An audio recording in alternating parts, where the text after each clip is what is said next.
Good afternoon and welcome back to the GDE Zone. We've had some incredible presentations this morning and that's set to continue this afternoon. This presentation coming up is all about blueprinting and we really want your views. Ian is doing some research here and he really wants everyone involved and everyone in our audience to go and fill in a survey because your views really matter and will contribute to what happens in the future. If I could just welcome to the stage now Herman Fernandez, who's going to take you through his presentation. Thank you. All right. Hello, everybody. Thank you, Bryony. Thank you, Ian. Okay, so let's start this presentation saying, hola, buenas tardes a todos. Gracias por venir a esta presentación. So just in case you didn't catch that, that was Spanish, and it's not Greek. And that's very important. I'm rubbish with Greek. I can't speak any Greek at all. But I'm relatively good at Spanish for obvious reasons. And the reason why I'm saying this is because I was recently invited to, with some of my colleagues from the pharmacy department to speak in a conference in Oxford. And it was quite interesting. We were describing the vision for the pharmacy department over the next few years. Excuse me, can you display on the screen, please? Sorry, it's not going to the screen for some reason. Right. So so we were working with our colleagues in the pharmacy department and trying to describe our vision for the pharmacy department for the next few years. And every time we were talking about implementing DMND and that having been identified as an opportunity for blueprinting. And no, it's all right now. It's all right now. It's all right now. It's all right now. Thank you. Sorry about that. And implementing Scan for Safety, and again, that being identified as an opportunity for blueprinting, we could look around the room, and everybody was looking at us like if we were coming from a different planet. People were looking at us like if we were talking all Greek. So this is not all Greek, hopefully. My name is Herman Fernandez. I am the program manager for the Digital Exemplar program at the L&D. And I'm here today to try and clarify what the blueprinting exercise is and how we think is going to help with the adoption of new digital technologies across the NHS. Now, when the blueprinting and learning network steering group was created at the end of last year, we decided to volunteer to participate in the blueprinting exercise for a number of reasons, partly because we believe we have good stories to share with the community, partly because we believe in the power of sharing ideas and sharing knowledge as a way to ensure the sustainability of the system in the long term, but mainly because at the time we had no idea what we were doing. And I have to be brutally honest here, we completely underestimated the amount of effort required to work on the blueprints. So putting all the information together, identifying the relevant stakeholders, interviewing them, looking at the blueprints, reviewing the artifacts, attending conference calls, reviewing the drafts, looking at the documentation, doing all that stuff, it was a lot of work. It took a lot of effort and we completely underestimated what it was going to be. So, fortunately, we believe that it will be worth the effort. And we hope that 2 years from now, somebody will come to us in a conference like this and will say, you know what, we had a look at your blueprint, we implemented it, and it works. And that would be fantastic. So this is who we are. We are the Lieutenant Dunstable University Hospital. We are not one of the big teaching institutions in the country with thousands of beds. We have 640 beds to cover a catchment population of 300,000 people, and every year we see 360,000 outpatient appointments, 100,000 A&E attendances.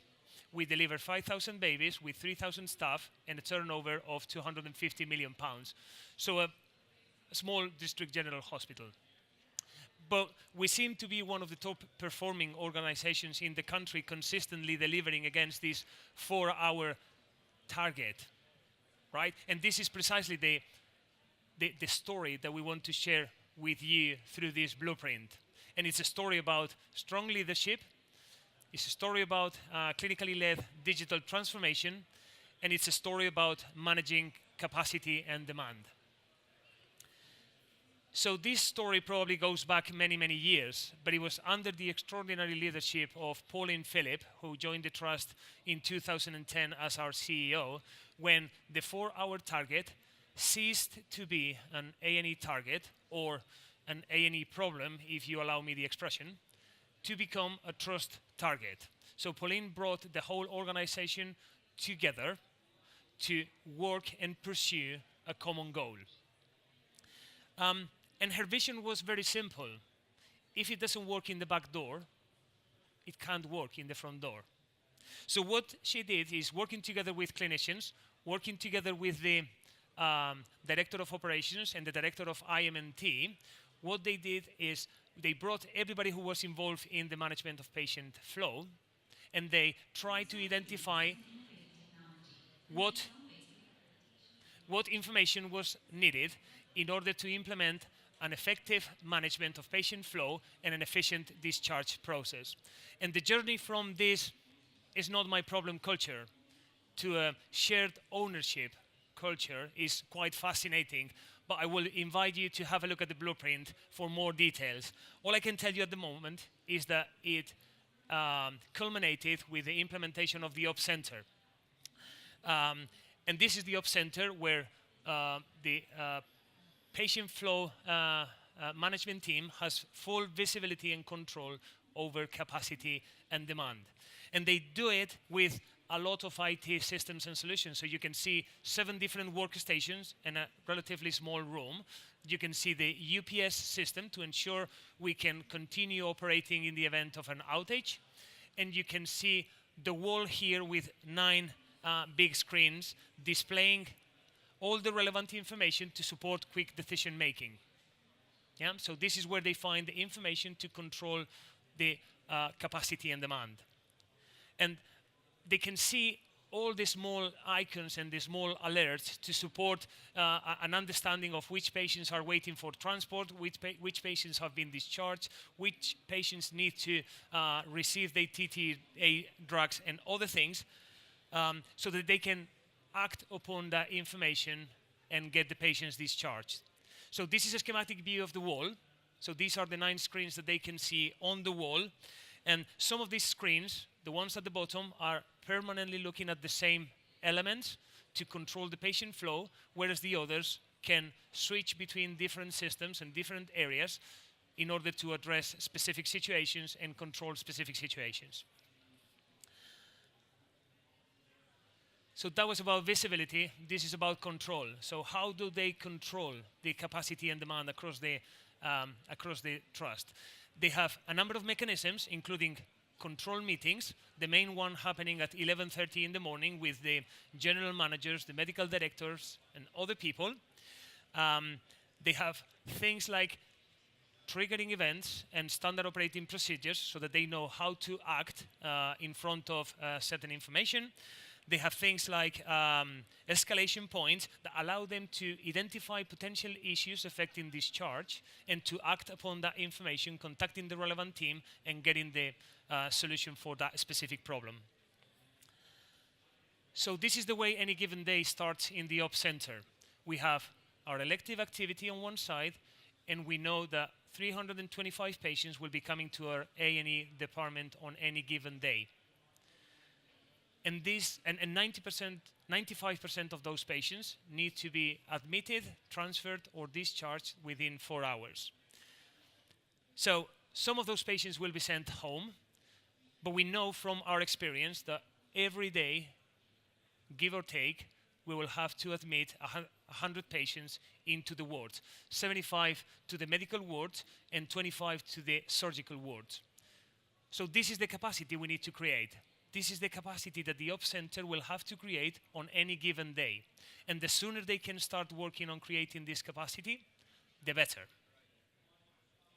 So the only way to create this capacity is to make sure that every patient who is ready to go home is actually discharged quickly and efficiently. So again, control of the back door is the key to control the front door. So the main focus to be able to deliver against this target is no longer in coping with the demand, is no longer in the A&E team, is no longer in the front door, now has shifted to the back door to creating that capacity and to managing the discharge. So in the past, we used to have people running around the hospital looking for empty beds with pen and paper and coming back to A&E to see if they could allocate beds to people.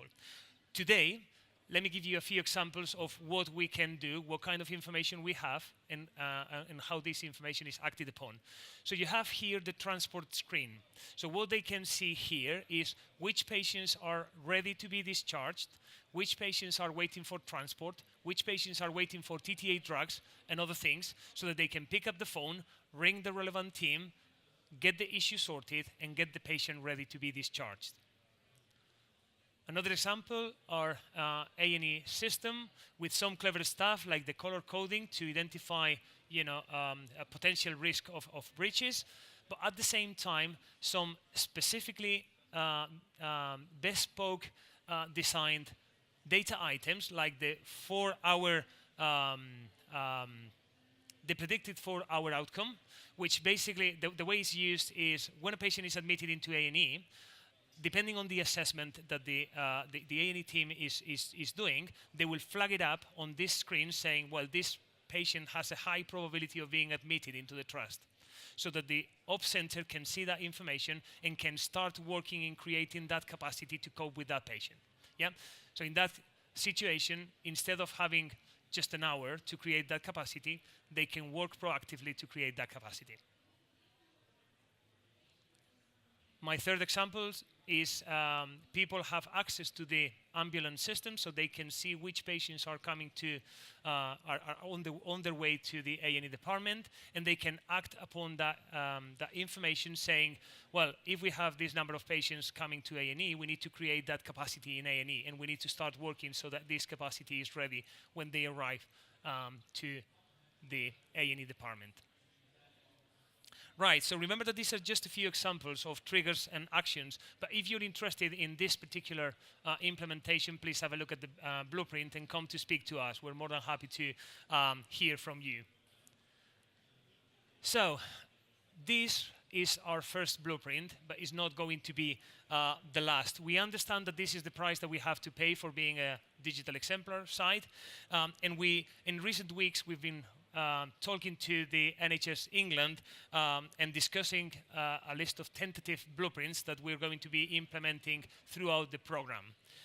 A program where we're trying to take our clinical services to the next level of excellence for our patients by underpinning the delivery of high quality, safe and sustainable care with the use of the best technology available.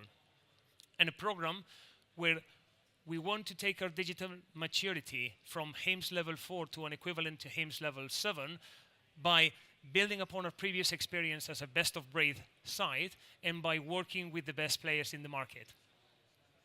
And in essence, a program where it's going to be a trust-wide transformational program encompassing 8 different areas of work where we will be implementing things like a new patient portal to give our clinicians a single view of the patient record. We will be underpinning the delivery of the program with the use of robust and reliable technology and architecture. We're going to be optimizing the use of medicines across the trust, implementing things like GS1 and Scan for Safety. We're going to be implementing a new integrated inpatient care coordination system to integrate the existing fragmented solution that we have in place.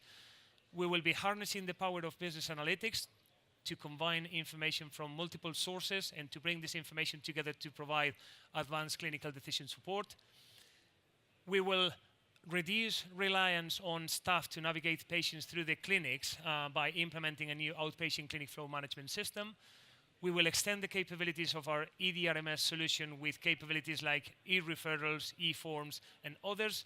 And finally, we will expand the capabilities of our unified communications team solution to implement things like virtual clinics, virtual consultations, and other solutions. So this is an overview of the GD program. And as you can see on the milestones plan, we have a very ambitious and challenging program of work to transform the way we deliver care at the L&D. And we are currently working on the blueprinting strategy with an initial list of tentative blueprints that we have been discussing with NHS England, and with a different approach to the production of these documents, where blueprints are going to be produced as we go through the project, as opposed to the way we implemented this one, because it was quite painful and quite time consuming. Right, so this is going to be a fantastic journey for us. This is going to be a fantastic opportunity. This is the opportunity of a lifetime for the Luton and Dunstable.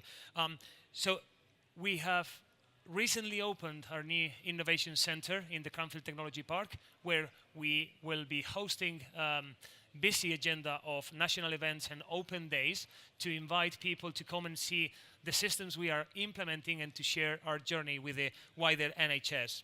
So if you're interested in any of the solutions that we are implementing, please come and see us, have a look at our blueprints. We're more than happy to share our journey with you. I hope this didn't sound like old Greek this time. Thank you very much. Gracias.